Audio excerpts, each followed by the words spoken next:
Buenas. Hoy... ¿Se puede saber de qué va este programa? Buenas. Tenemos un capítulo delicioso, inesperadamente rico porque es lleno de sorpresas. Aunque nos digan lo contrario. La música no es solo una mercancía. De hecho, muy pocas cosas deberían serlo. El pirata. Y de cosas nuevas que uno no necesariamente se imaginaba. Hoy vamos a hablar de la radio universitaria. Y la radio universitaria tiene un carácter completamente diferente a todas las formas de emisoras que hemos visto, porque es completamente experimental.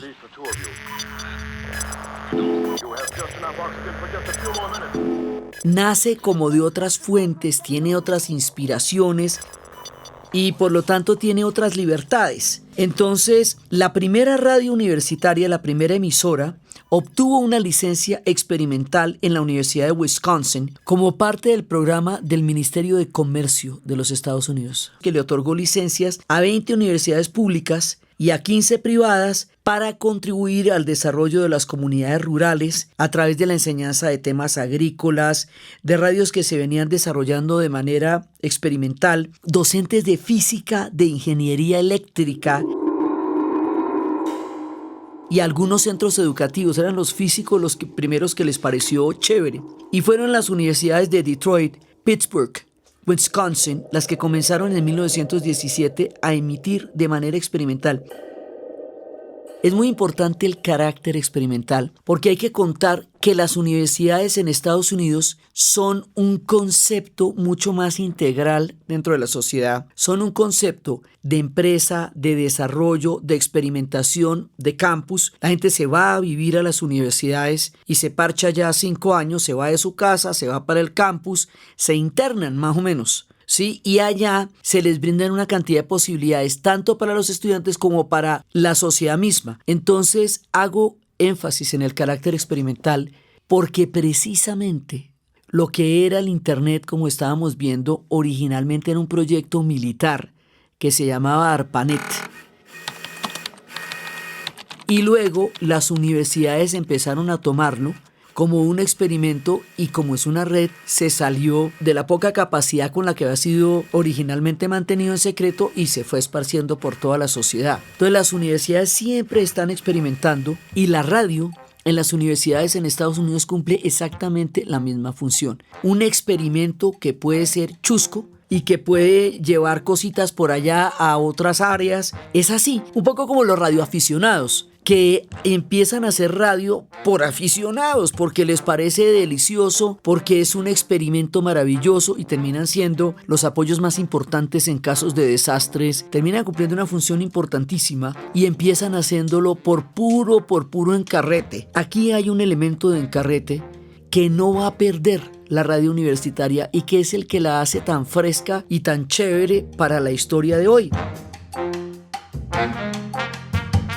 Entonces resulta que para 1925 en los Estados Unidos ya había 125 universidades que habían consolidado el sistema de radiodifusión del país y las emisoras fueron creciendo y fueron empezando a adquirir licencias de FM. ¿Se acuerdan que siempre estamos hablando del AM y el FM? Y entonces el mismo ambiente experimental universitario gringo empezó a permitir que empezaran a darse estas radios universitarias y ese es como digamos el punto de partida.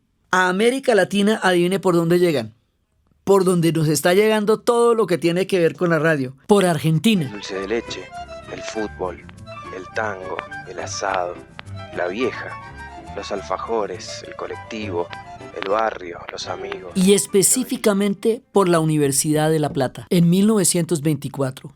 En Argentina es muy importante porque el movimiento universitario argentino va a ser muy poderoso desde el Cordobazo, el primer Cordobazo a comienzos del siglo que sentó las bases de lo que es la universidad moderna, hasta lo que más adelante sería el otro Cordobazo, el de 1969, que tumbó la dictadura de Onganía, que estaba en ese momento en el poder. O sea, la universidad en Argentina ha sido súper presente, súper combativa, súper innovadora, ha sido, digamos, una universidad de mucha vanguardia. Entonces, pues ellos también en este orden de ideas se meten en la radio. Llega muy temprano aquí, porque todo lo que tiene que ver con nosotros va a llegar muy temprano. Llega en 1933, lo que tiene que ver con la radio aquí vuela, porque nosotros pues somos los radiales. Entonces va a llegar aquí en 1933, va a llegar a la Universidad de Antioquia. Ellos son los pioneros.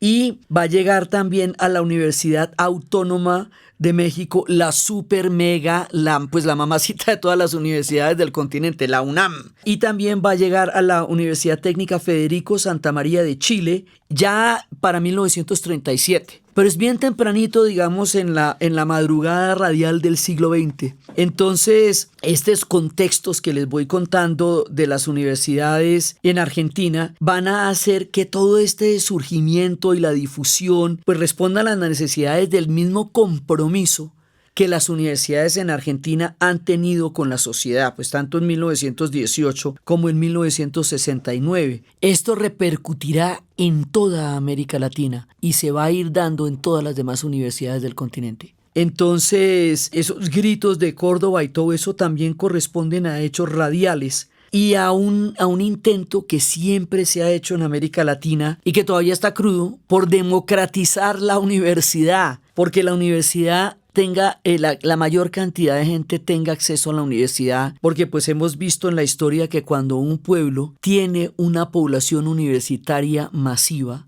entra en niveles de análisis, desarrollo y pensamiento de sociedad y echa pa'lante.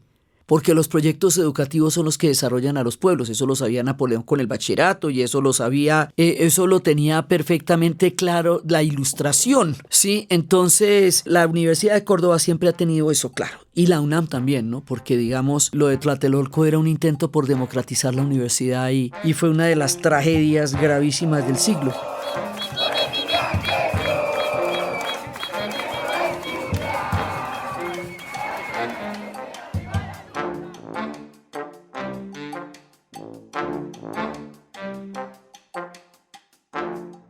Entonces, dentro de todo este espíritu, la radio universitaria pues tiene todo un sentido en Argentina porque la universidad está tratando de vincularse con la sociedad y la universidad está tratando de que la sociedad esté mucho más en contacto con las ideas y con el conocimiento. Introducir a la cátedra es introducir un nuevo modelo de relación de la investigación con lo que está pasando en la ciudad.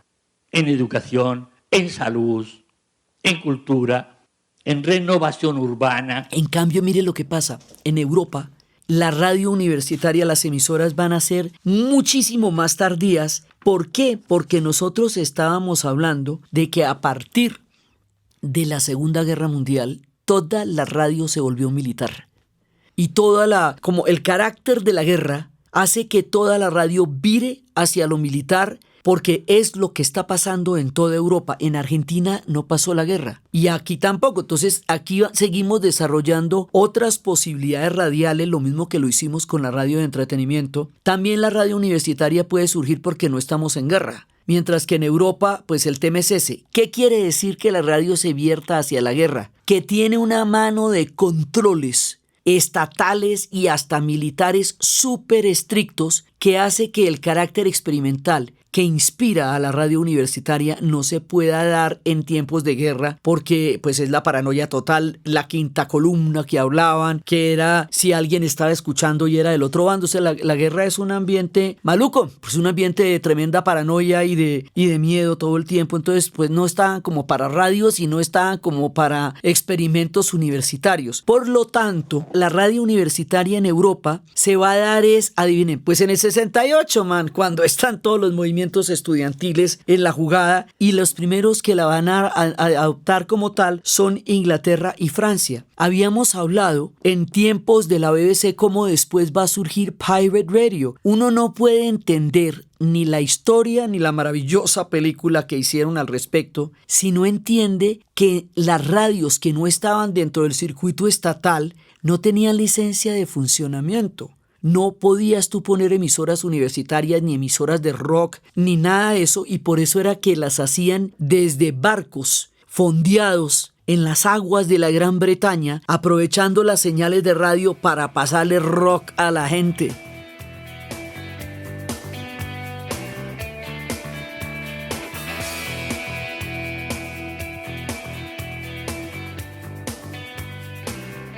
Entonces, casi que se vuelve una aventura increíble porque la condición de la guerra va a limitar muchísimo el desarrollo de la radio universitaria. Y en España, bueno, dígame pues, con 40 años de dictadura de Franco, van a llegar radios universitarias hasta los 80s. Y en Alemania también las restricciones radiales son impresionantes. Esto se va imponiendo poco a poco en el mundo, pero América Latina es súper vanguardista en esto, tiene muchas historias. En los países como africanos y asiáticos se encuentran radios universitarias y el desarrollo también es tardío porque además les toca descolonizarse, que es un camello muy grande porque ellos tuvieron en el siglo XX el colonialismo que América Latina tuvo desde 1400 hasta el siglo XIX. Entonces la vuelta que hicimos nosotros en el siglo XIX de descolonizarnos, pues la tienen que hacer los africanos y los asiáticos en el siglo XX para descolonizarse de Gran Bretaña, de Francia y de otros países que los habían colonizado durante un tiempo largo. Entonces, por eso es que se llegue a la radio universitaria requiere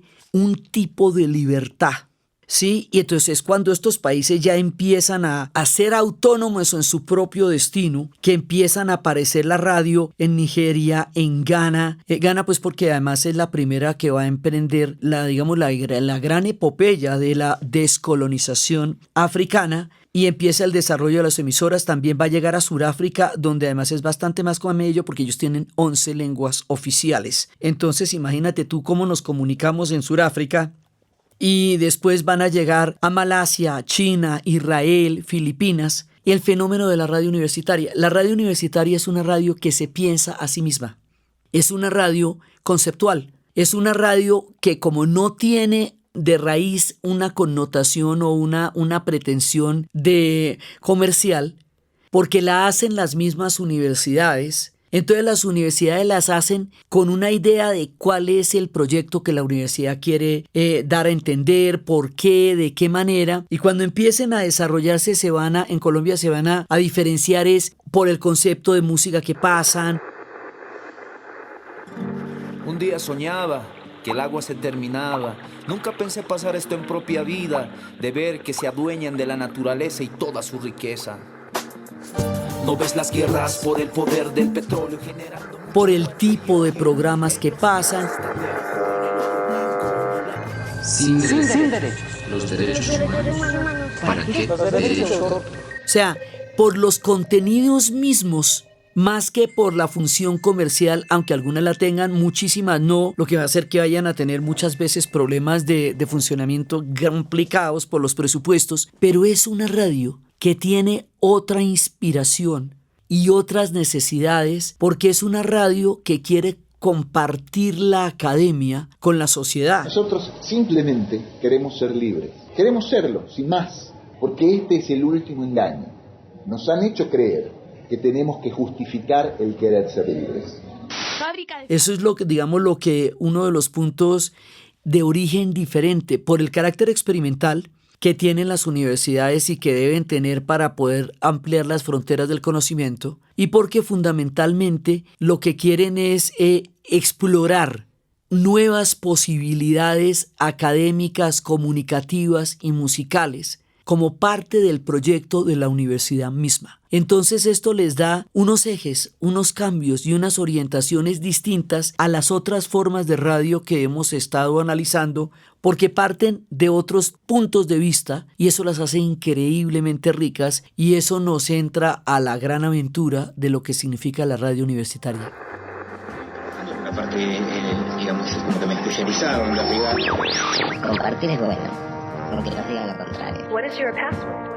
En este punto les voy a contar una historia que es a la vez una buena noticia. Imagínense que nos buscaron de la Universidad EAN, y como estamos haciendo este podcast sobre la radio universitaria, entonces ellos nos dijeron que nos querían apoyar. Y como la Universidad EAN tiene énfasis en emprendimiento, sostenibilidad, desarrollo económico y social y se quieren acercar a los medios digitales y a los podcasts, nos quisieron apoyar. Y entonces aquí hubo una convergencia de relatos que salió muy chévere. Y ese apoyo es muy importante porque el patrocinio es la sostenibilidad del podcast, es lo que hace posible el proyecto. Entonces, pues bacano. Aquí nos apoyaron en este episodio y les agradecemos mucho este apoyo. A todos aquellos que creen en el destino, a todos ellos les decimos no. Ven, decídete. Tu vida no cambiará de la noche a la mañana. Universidad EAN. Bueno, y ahora nos vamos para las radios universitarias en Colombia, que es el tema fundamental de nuestro capítulo de hoy. Y como les estaba contando, la radio universitaria empieza en la emisora cultural de la Universidad de Antioquia.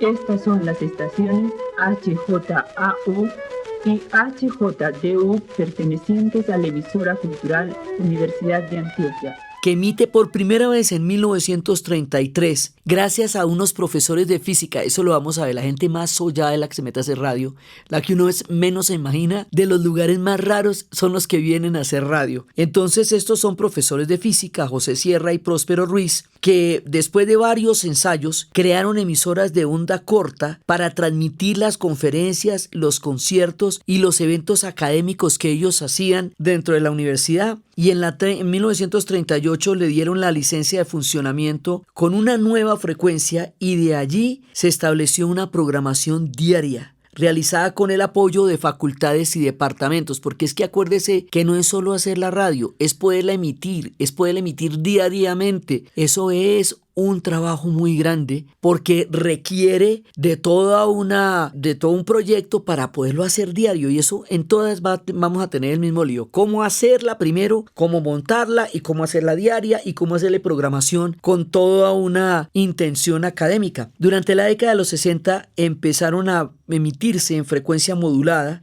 y se inauguró una de las cosas más impresionantes que tiene la Universidad de Antioquia, la fonoteca, una de las más importantes del país. Las fonotecas universitarias son una chimba porque ahí están recogidas las entrevistas, las audiciones, un montón de cosas que no son generalmente de interés de la radio comercial mantener, mientras que sí lo son de las universitarias porque tienen un valor académico. Ustedes dirán como radioescuchas que son, si tenemos una radio que es imparcial, si tenemos realmente una radio en la cual nosotros podemos decir si creemos lo que están diciendo, y se supone que así fue.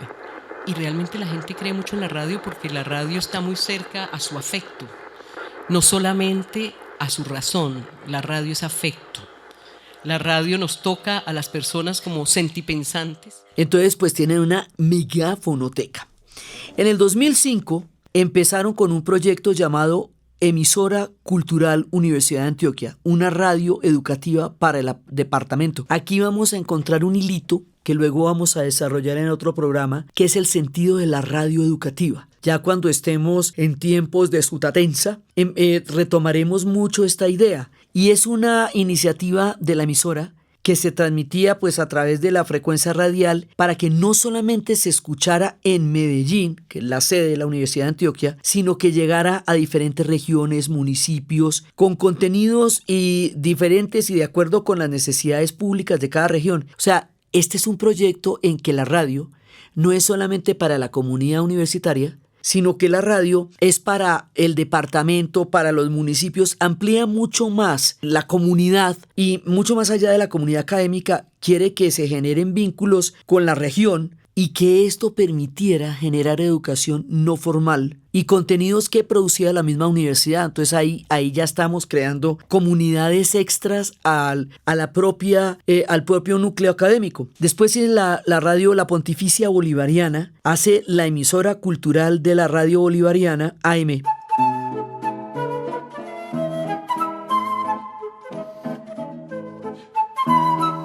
Y la hace el 11 de agosto de 1948 en la Universidad Pontificia Bolivariana. El proyecto lo lidera Félix Henao Botero, que es el cofundador y el rector, y el propósito era apoyar extensión, divulgación de la institución, y palabras del director de la emisora, lo que les digo es otro proyecto totalmente diferente al de la radio comercial, porque tiene que ver, son con los intereses académicos. Entonces dice que lo que decía en el discurso inaugural era: si la universidad no se irradia, muere.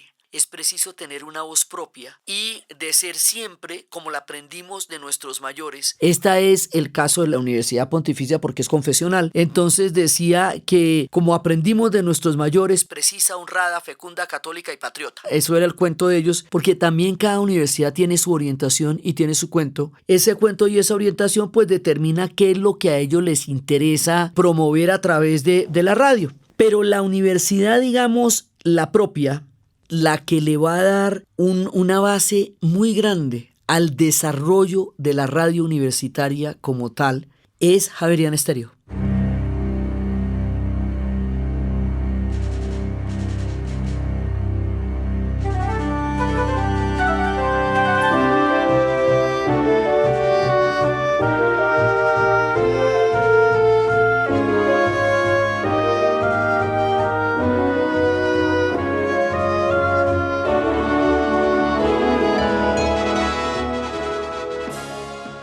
Porque Javeriana Estéreo, esa es parte de la Universidad Javeriana, que además se funda el 7 de septiembre de 1977 bajo el lema Una radio que nace y se hace en la universidad. Estas tienen los apoyos, lo mismo que va a pasar con la Tadeo, tienen los apoyos de facultades de comunicación como tal dentro de la propuesta universitaria, lo cual le da una retroalimentación mucho más fluida, porque pues hay gente que está estudiando en la facultad para ser comunicador de radio, de periodismo. Entonces ellos, bueno, tienen su licencia, empiezan a transmitir en FM. Y es la primera que empieza a transmitir en FM y se va a conocer como emisora javeriana. Según el análisis de Omar Rincón, la primera etapa de Javeriana Estéreo era muy parecida a la HJCK, como con la misma intención. Por eso siempre decimos que la radio cultural y la radio universitaria tienen muchos vínculos, hasta que les dio por hacer su propio estilo.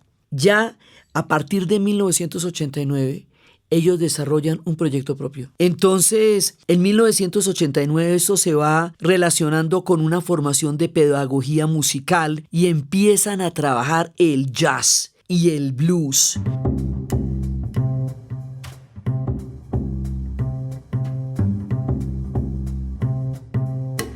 Que no se conseguían en las emisoras. En las emisoras juveniles hemos visto lo complicado que era entrar con otras músicas en el concepto que se tenía de la radio en Colombia. En la radio universitaria también empiezan a programar diferentes músicas, a ver si de pronto tenemos otras sonoridades. Entonces va entrando el jazz y va entrando el blues. Y en el 92 empieza a crearse la Javeriana Estéreo de Cali, que esta era con la sede de la Oficina de Comunicaciones de la ciudad de Cali, de la universidad misma, y entonces empiezan a tener contenidos que se realizaban en las emisoras de Bogotá y programas propios. En Javeriana Estéreo va a empezar una gente que después va a ser clave en el periodismo, en diferentes formas del periodismo. De ahí sale Gustavo Gómez, que hablamos de él en La Luciérnaga. Juan Carlos Garay, clave. Juan Carlos Garay es uno de los periodistas musicales que ha dado todo un análisis de la formación musical. Es un personaje bien chévere sobre el blues y que nos ha dado buenos horizontes. Jaime Andrés Monsalve y Juan Pablo Calvás, que hoy por hoy es un periodista súper reconocido. Connie Camelo, también mujer tremenda, y Camilo Pombo. Estos salen de Javeriana. Entonces, de ahí van saliendo semilleros de otros que van a ser periodistas en otros medios y que en su momento empiezan en la radio universitaria. Entonces, la radio javeriana va cambiando de espectros de posibilidades, pone jazz, pone salsa, pone blues, pone rock. Y ahí empieza a formarse como una especie de patrón. Y es que la radio universitaria empieza a programar franjas de diferentes tipos de música. Y esto es muy importante porque las demás emisoras en un momento dado también van a experimentar por esa línea. Luego viene la HJUT 106.9 FM, que es la emisora de la Universidad Jorge Tadeo Lozano. La actividad artística de nuestra ciudad con Carolina Conti y José Daniel Ramírez Conbariza.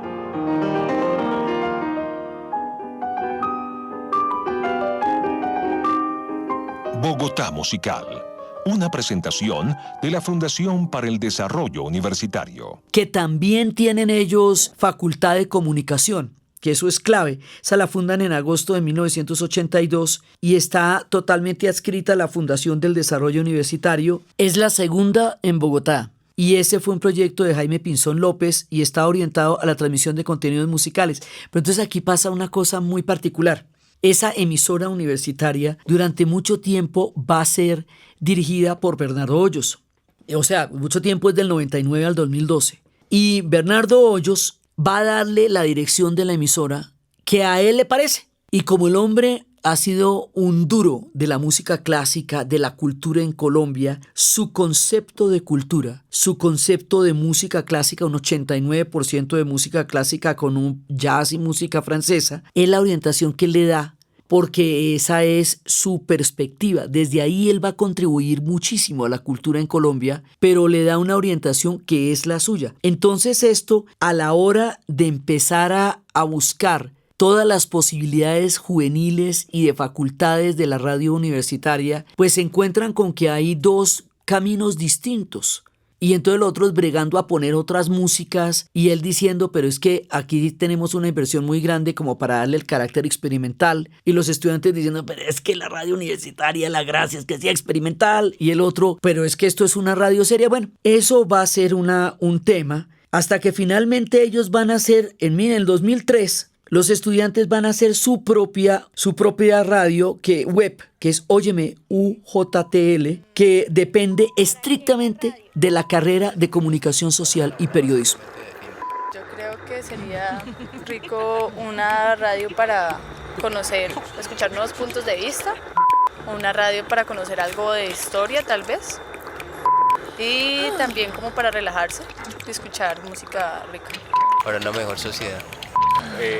Socializar ideas. Entonces, digamos, como así es como solucionan las orientaciones. Pero entonces el tema de las radios es que cada uno tiene una idea de qué es lo que quiere hacer, qué es lo que quiere comunicar. Pero lo que quiere comunicar no depende, y aquí es donde está la diferencia con la radio comercial, de las audiencias ni de los ratings. No depende de eso porque la sostiene es la universidad. Entonces eso hace que se puedan sollar y que puedan inventarse muchas cosas que serían mucho más difíciles de montar en la radio comercial, que está sujeta a las mediciones de audiencia. La radio universitaria no. La pueden oír 3 gatos o la puede oír un montón de gente y funciona para los 3 gatos lo mismo que para un montón de gente. Esa es la diferencia, pero también está ahí el contenido de la libertad. Entonces, en este orden de ideas viene una historia que también es una historia de vida mía. Aquí entro yo a contarles mi propia experiencia, porque antes de entrar a Radionet y antes de entrar en lo que yo les conté que había sido mi experiencia con las emisoras, con los noticieros y con los informativos, yo empecé en la radio universitaria. Entonces aquí entro a contar un poco la historia de la radio universitaria, mi experiencia y de las de mis compañeros de franja con los que tuve la oportunidad de experimentar una cosa increíble. Entonces la Radio Universidad Nacional empieza por primera vez en 1991 y se convierte en la 5ª emisora universitaria fundada en el país y la 3ª en Bogotá.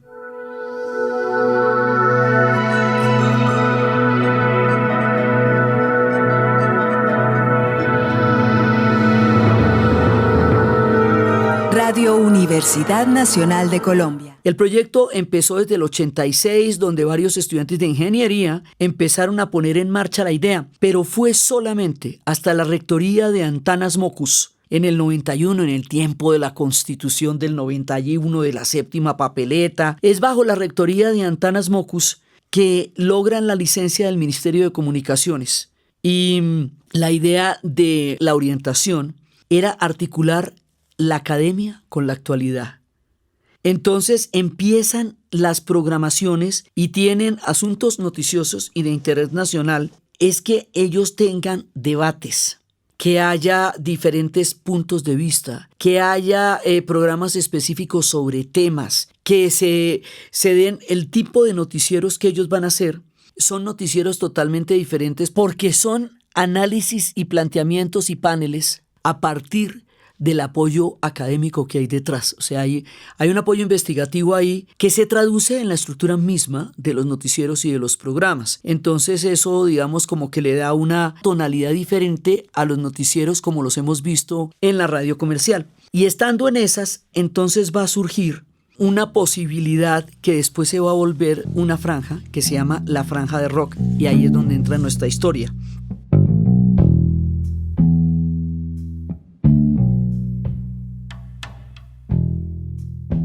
Entonces, originalmente, la idea era que se abría una universidad para las diferentes facultades.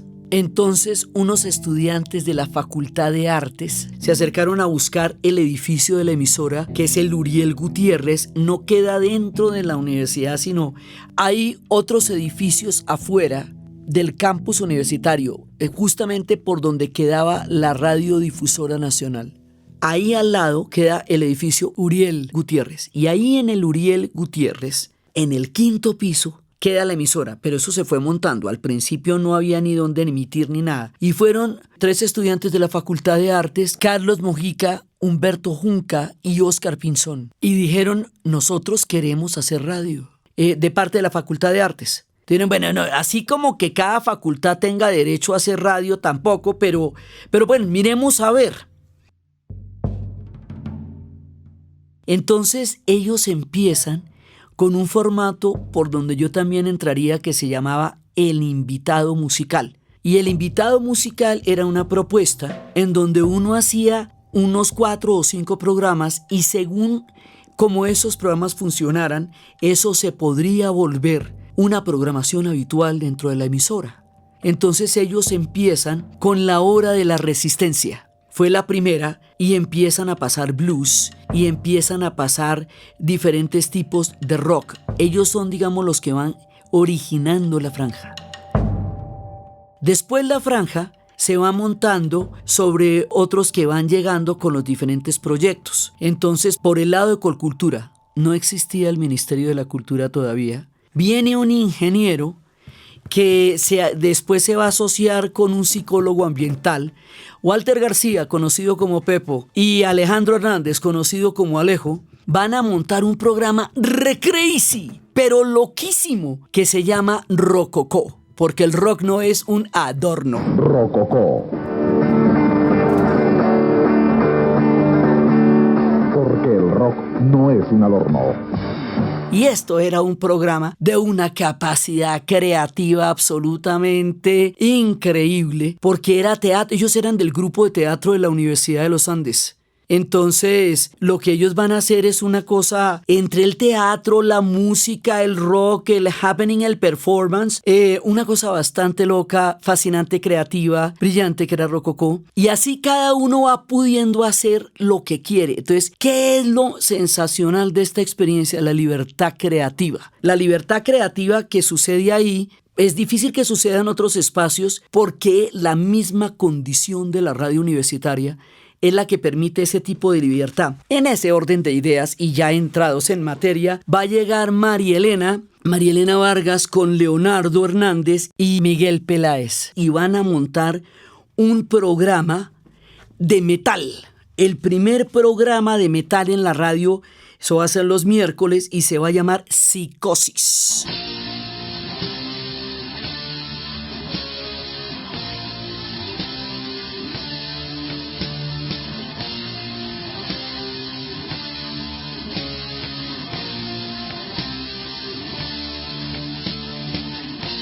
Y Psicosis pues era una cosa, pues imagínense el primer programa de metal. Bueno, situémonos en esta época, estamos en el 92, 93, la radio se formó en el 91, está recién montada. ¿Cómo le parece un programa semanal de metal? Y un programa súper crítico porque ahí hay una cita sobre el metal que dice que si el mundo fuera mejor no existiría el metal y si el mundo fuera peor todos estaríamos muertos. Entonces, ellos también son artistas de la UN Radio, y en el 91 empiezan a conocerse y van a crear los horarios que van dando la franja. Entonces ya está la hora de la resistencia, que es la pionera, y va a llegar Psicosis, y entonces ellos hablaron a un personaje que se llama Fernando Orjuela. Fernando Orjuela es el hombre que le da vía libre y le da posibilidad a este proyecto. Y eso, digamos, el que se da la pela de decir, bueno, sí, está bien, metamos rock en la UN Radio, metamos metal en la UN Radio. ¿Qué caray? Porque están montando las programaciones y entonces a ver qué vamos metiendo, que si el sábado, que si tal. Y ellos empiezan con la historia del metal desde Inagada da Vida.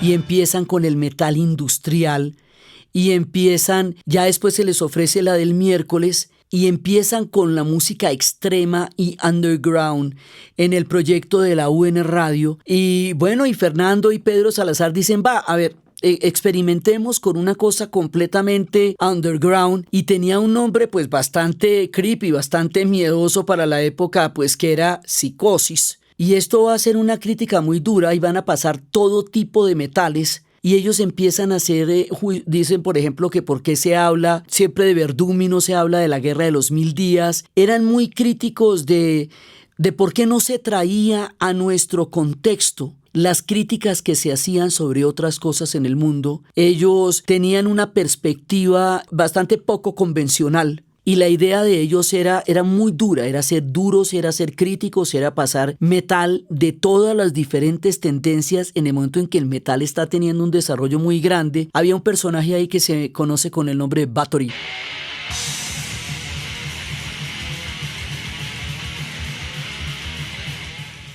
Que es inspirador también de toda lo que se llamaría la escena del metal en Bogotá. Y la emisora del metal, digamos, el espacio metalero, era Psicosis. Entonces, bueno, pues eso ya es montándonos en unos espacios de libertad. Imagínese usted dónde más podía llegar uno con ese cuento en esa época en la radio. Ir y pasar pues la gente más dura. Había quienes decían que eso no era música. Bueno, toda clase de críticas les llovían, pero a la vez mucha gente se sintió por primera vez representada y escuchada a partir del metal, porque se acuerda que nuestro primer problema era que hubiera un espacio de radio para la juventud, para crear las emisoras juveniles. Bueno, si era un problema hablar de los Beatles, ¿cómo te parece hablar de Carcass, hablar de todos los duros del metal? Cuando la escena va creciendo muchísimo, ya para la segunda emisión de Rock al Parque había una gran cantidad de bandas de metal. Se podían hacer conciertos con 40 bandas de metal en la media torta. El metal se toma la escena en un sentido muy importante en Bogotá, y Psicosis dio la pauta, digamos, la posibilidad para que la escena se pudiera dar. Y cuando ya estaban formándose estos, entonces era la hora de la resistencia los martes, y los miércoles era Psicosis, y los viernes era Rococó, donde también estaba Clarita Torres.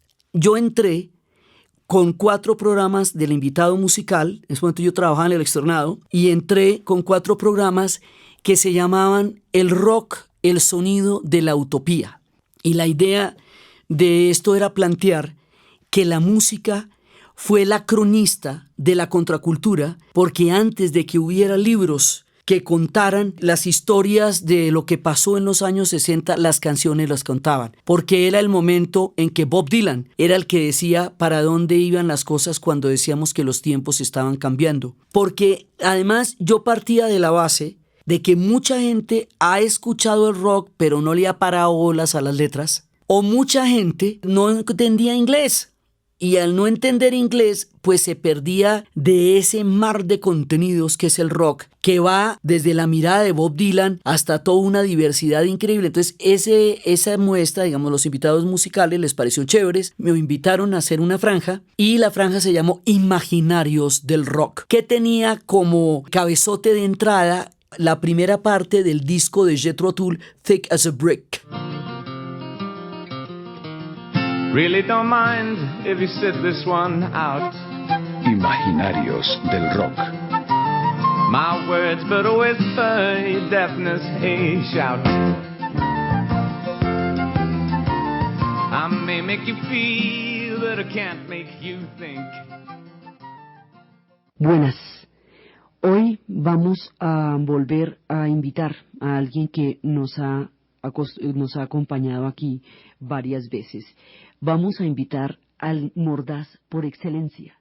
Así era que empezaba. Entonces yo empiezo a contar todas las historias que están contenidas en el rock, desde el rock sinfónico, desde Jethro Tull y el rock barroco y el blues, desde Bob Dylan, desde John Lennon, de todas las diferentes, desde la perspectiva de lo político en los 60s, desde la perspectiva de las búsquedas de otro tipo de sonoridades. Y ese programa me dio a mí la experiencia radial. Y ahí fue donde yo conocí la radio.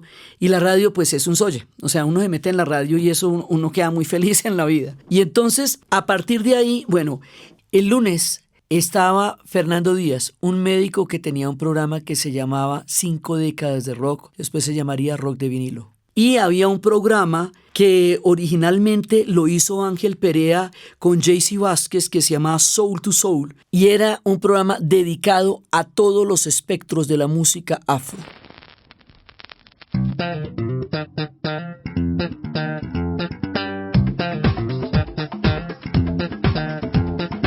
Soul to Soul, from New York.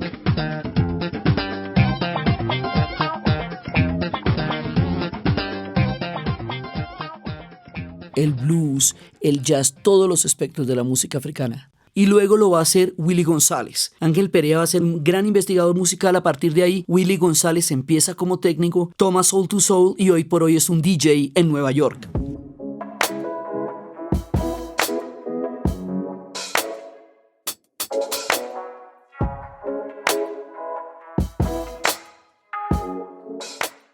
Bueno, hasta ahí cada uno hacía su franja y cada uno iba y echaba su cuento, llevaba su paquete de acetatos y luego o llevaba su canasta de CDs. Y resulta que un día pasó una cosa increíble. Fernando Orjuela nos reunió a todos para un tema, digamos, administrativo, de que cada uno tenía que decir cuál era la orientación de su programa y básicamente cuáles eran la línea y los contenidos. Bueno, más o menos cada uno tenía que decir. Cuando cada uno de nosotros se presentó y dijo lo que hacía, se nos abrieron los ojos a todos porque nos dimos cuenta que cada uno se sabía un pedazo de la historia del rock, pero que juntos no la sabíamos toda.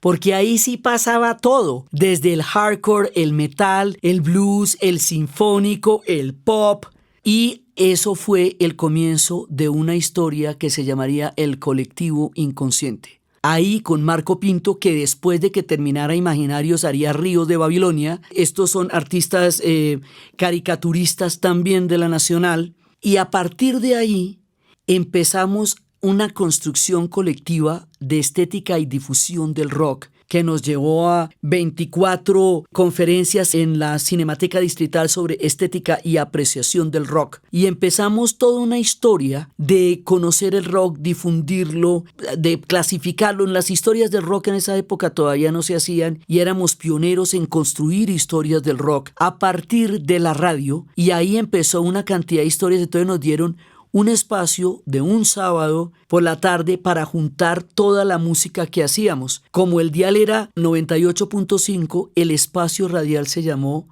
el rock del 98.5.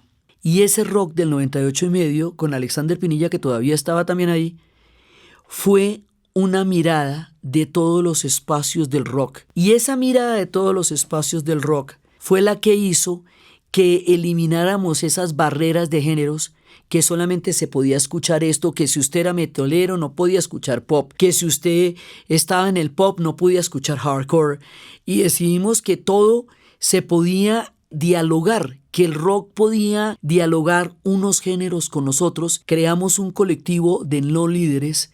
La idea era que ahí no hubiera autoridad y ahí no hubiera líderes. Era un proyecto rock anarco. Y ese proyecto de la UN Radio es mi experiencia de lo que ha significado la libertad en el formato de la radio universitaria, porque fue un espacio de creación. Algunos de ellos todavía están. Después la hora de la resistencia continúa, pero después Carlos Mujica va a pasar el lunes a Rock de Vinilo, yo me voy de los imaginarios cuando entro a Radionet, porque ya Radionet absorbe el resto de mi tiempo y de mi vida, y entonces Marco Pinto toma el espacio los jueves en un programa que se llama Ríos de Babilonia, que todavía está ahí. Entonces es la experiencia con la UN Radio, una de las experiencias más deliciosas, gratas, bacanas, solladas, fantásticas que he tenido la oportunidad de tener en la vida, y parte de lo cual me produce este gran amor que me produce la radio. Entonces, bueno, eso fue la historia de En Breve, porque pues por supuesto cada una de estas historias es mucho más grande. Teníamos la franja, la introducía la canción Wizards de Black Sabbath.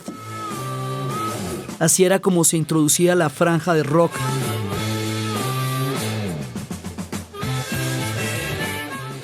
Había una programación de rock a las 6 de la mañana que hacía Walter García Pepo, pero después la Facultad de Psiquiatría dijo que la quitaran porque ponía nerviosa a la gente empezar el día con una música rock súper pesada como la que programaba Pepo en esa época. Entonces, el rock empieza a volverse otro de los grandes lenguajes de la radio universitaria.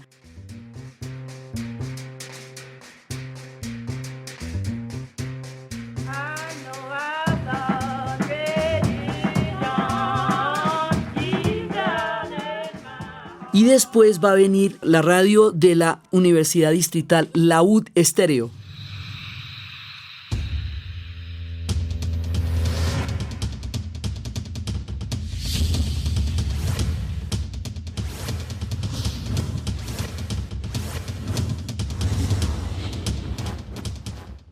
Y además que es un nombre muy poético. La UD Estéreo es la emisora de la Universidad Distrital Francisco José de Caldas y es la cuarta emisora de Bogotá y la última que adquiriría de esta primera cochada para transmitir en FM. Ahí surge un proyecto desde el 95 en que los estudiantes de Ingeniería Electrónica decidieron crear una estación radial para la Semana del Ingenio y del Diseño.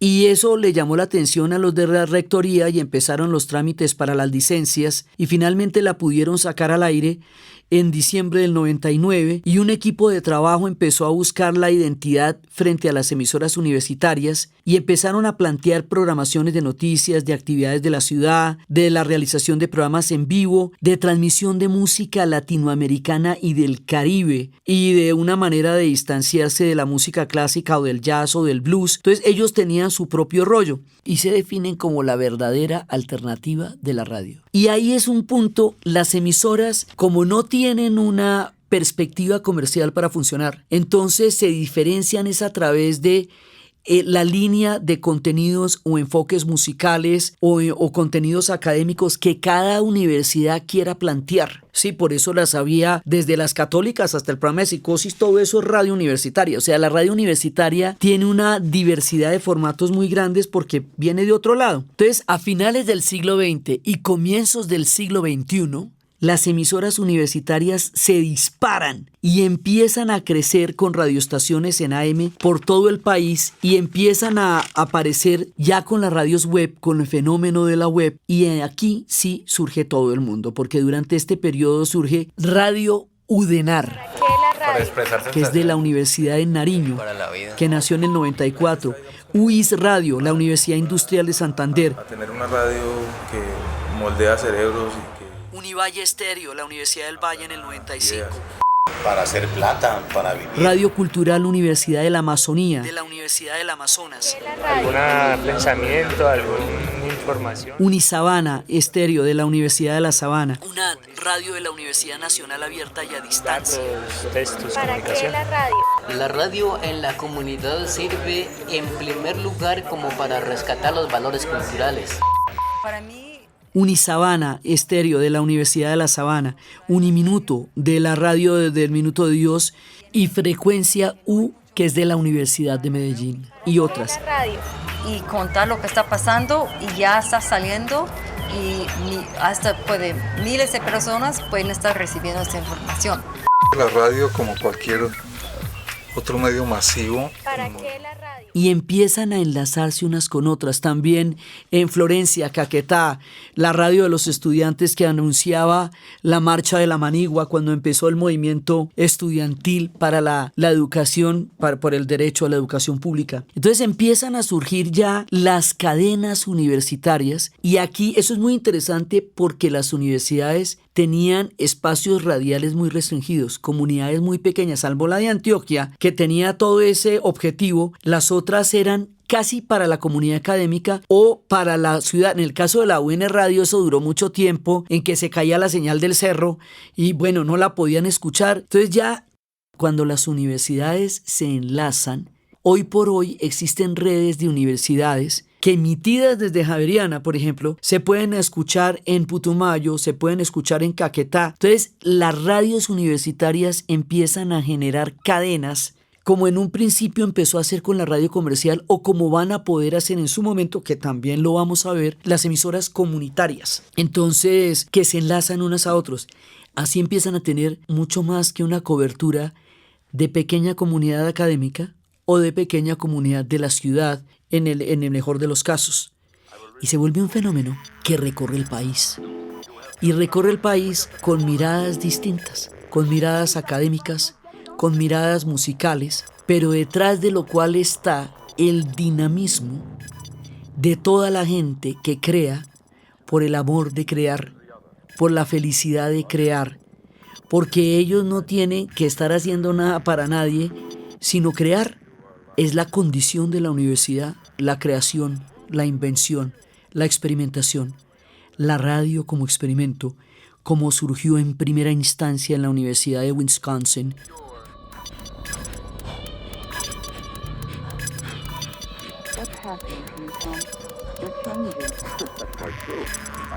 Y como sigue surgiendo en las radios encadenadas, donde se van programando diferentes maneras de entender la música, de entender el debate, de entender la academia, de entender la generación de pensamiento y sonido que significa la radio universitaria. Por eso es que le hemos dedicado este capítulo, porque es muy importante en la formación de pensamiento y en la formación de tendencias musicales, y es una parte muy importante de la radio en Colombia. Y es también la parte donde yo tuve la oportunidad de vivir todas estas fascinantes historias que emanan de una tipificación muy particular que significa la radio universitaria. Entonces, desde los espacios de la universidad como experimento, como proyecto, como conocimiento, como generación de conocimiento, desde esas primeras transmisiones de 1917 en Wisconsin, desde el Cordobazo, desde la universidad en la sociedad, desde la universidad en los municipios de Antioquia, desde la franja de rock de la UN Radio, desde la pionera de Javeriana Estéreo, desde todas las universidades que van creando diferentes espectros en el pensamiento, en el sonido, en la creación y en la experimentación, en la narración, Diana Uribe. Y para ustedes, feliz día, cualquiera que este día sea. Síganos con todas estas historias en nuestra página web www.dianauribe.fm y en las redes sociales oficiales nuestras, Instagram, Twitter, YouTube, Facebook, Spotify y iTunes. Este podcast fue posible gracias al equipo de la Casa de la Historia, Arturo Jiménez, Diana Suárez, Milena Beltrán. Fue grabado en Tambora Records por Nicolás Eckart, editado por César Torres y siempre con la ayuda fuerte y poderosa de Santiago Espinosa Uribe y Laura Rojas Aponte del podcast Cosas de Internet.